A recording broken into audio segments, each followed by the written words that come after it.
Well, hey there, Mama, and welcome back to the Moms Overcoming Overwhelm podcast, episode number 147. I'm Emily McDermott, and I'm here beside you on this journey as we work together to declutter your home, head, and heart. So happy to be back with you after a hiatus. My children are now back in school. Hallelujah. Can I get an amen from the other moms out there? And I thought as we kick off the back to school season and the regular schedule for the podcast, that I would share the 5 home management hacks that help keep my home tidy. Because now we're starting to have after school activities. It just went from summer fun to fall crazy in the span of a couple days. So I can't wait to go over these 5 hacks with you. So what do you say? Grab the notebook and pen and let's dive into today's episode. Hey there, Mama. Are you tired of all the stuff crowding your home, calendar, and mind? Do you wish you could say goodbye to the endless to-do list running around in your head? Want to declutter but don't know where to start? You're in the right place. Welcome to Moms Overcoming Overwhelm, where you will find proven and practical solutions to declutter your home, head, and heart. Hi, I'm Emily, a wife, boy mom, and simplicity seeker. I struggled to get pregnant and felt overwhelmed until I discovered decluttering could create the physical and emotional space I needed to become a mom. Now, 2 kids later, I've transformed my life and motherhood by developing simple systems around decluttering, capsule wardrobes, kid stuff, cleaning and tidying, meal planning, time management, and more, and I can't wait to share them with you. If you're ready to reclaim the time and energy you crave, be present with your kids, and finally enjoy the life and motherhood you so deserve, let's kick overwhelm to the curb, shall we? Grab your lukewarm coffee, your notebook and pen, and clear off some counter space. Let's do this. Before we jump into these 5 hacks, I wanted to let you know that I am catching up with some member requests for the free Facebook group at tinyurl.com/moms overcoming overwhelm. And once I do, we will be starting a new decluttering challenge. So come on over there if you're wanting to declutter with an awesome group of moms, and I'll be giving away coffee gift cards and possibly some free coaching. So I hope to see you there. Okay, so these 5 home management hacks, I swear by these. They actually don't take that much time. And if you need help figuring out how to create systems in your home to help keep it tidy, like the things I'm going to be talking about today, you can go over to simplebyemmy.com/coaching. Let's book a coaching call and hammer out some of these routines for the fall. The first home management hack is to set yourself up for a productive, not chaotic morning the night before. So starting the night before is incredibly important. And some of the things that I do actually start when we're done with dinner. We do the kitchen reset, which is to clear off the counters, to sweep the floor. Then I start the dishwasher, which runs at night. And now that we're in back to school time, get the kids' backpacks ready with any papers that need to be signed or returned, any of the library books that need to be returned. And my kids, they have a snack at school, and so I pack their snack. Then going before the kids go up to bed, doing a living room reset, making sure all the books are put away, the toys are put away. And you can also go as far as picking out your own clothes for yourself the night before, or helping your kids pick out their clothes or letting them do that. And if you plan to get in some movement the next day in the morning, to get out those workout clothes the night before as well. So hack number 2 happens after we wake up in the morning. So luckily we have prepared ourselves well. And getting up just a little bit before your kids are going to need you is great. Obviously, this depends on the season of motherhood that you're in. If your kids are waking up multiple times a night, obviously that's a little bit tough.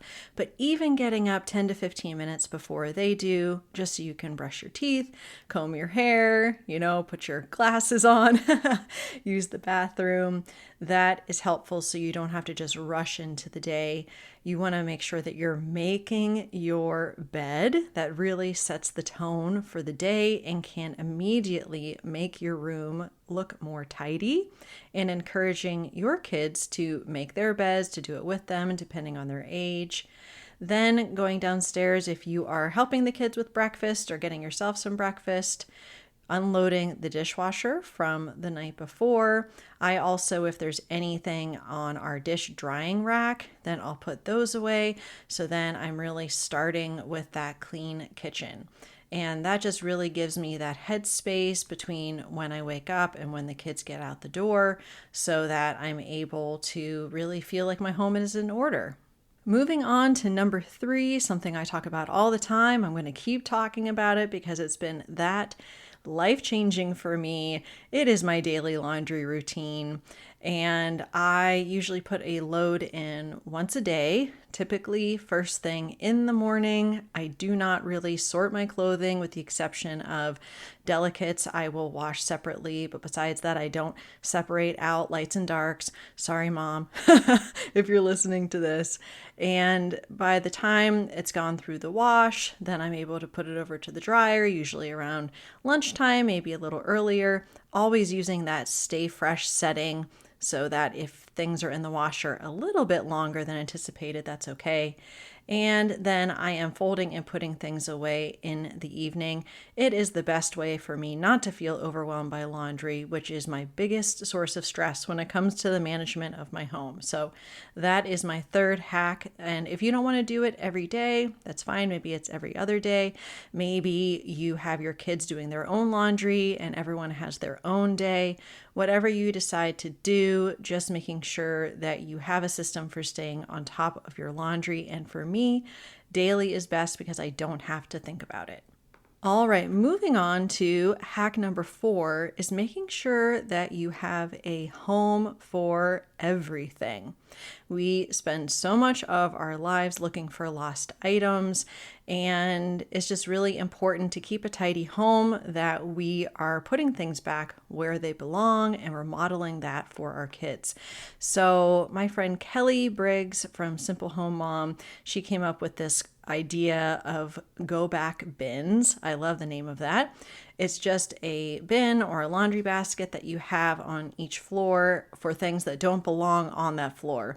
And so at the end of the day, perhaps the kids are going to put stuff that belong back in their rooms, and then you take the bin to put things back in your room. Maybe things are going back in the basement. But instead of things collecting on the stairs and people tripping over them, then you have a collected place for things to go back at the end of the day. Similarly, when the mail comes and my kids are home from school, then I'm looking through the paperwork and I have a physical inbox in my kitchen. So all the papers are corralled there. Perhaps you might have multiple trays that are stacked and your kids' homework might go in those trays, or perhaps mail for your husband, but just having that in one spot so it's not all over the countertops, and making sure their backpacks are emptied and they are put on the hooks that are by the front door. Again, everything having a space in one particular home.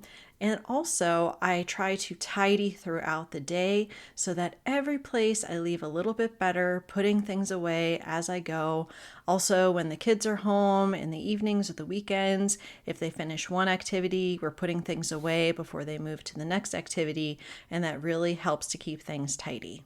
The 5th home management hack that I swear by to keep my home tidy is keeping meals super simple and setting reminders on my phone.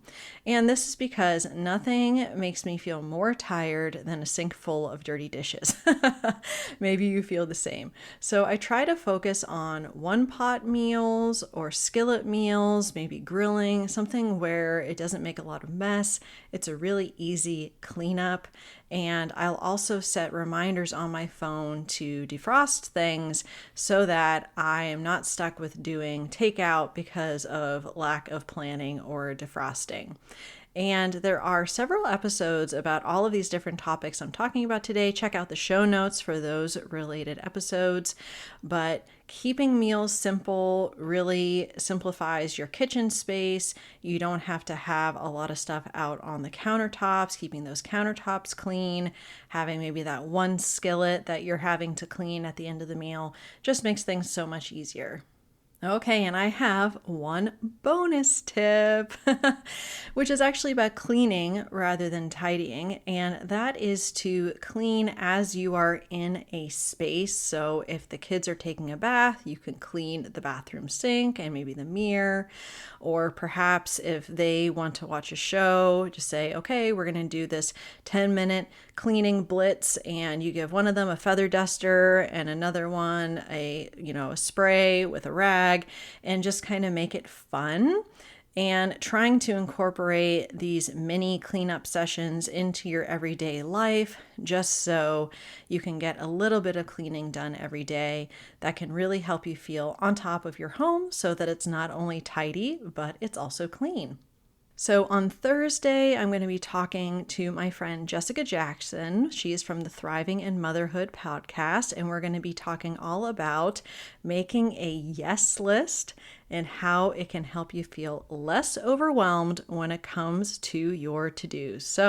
So happy to be here again in your earbuds, and I will see you on Thursday. Bye for now.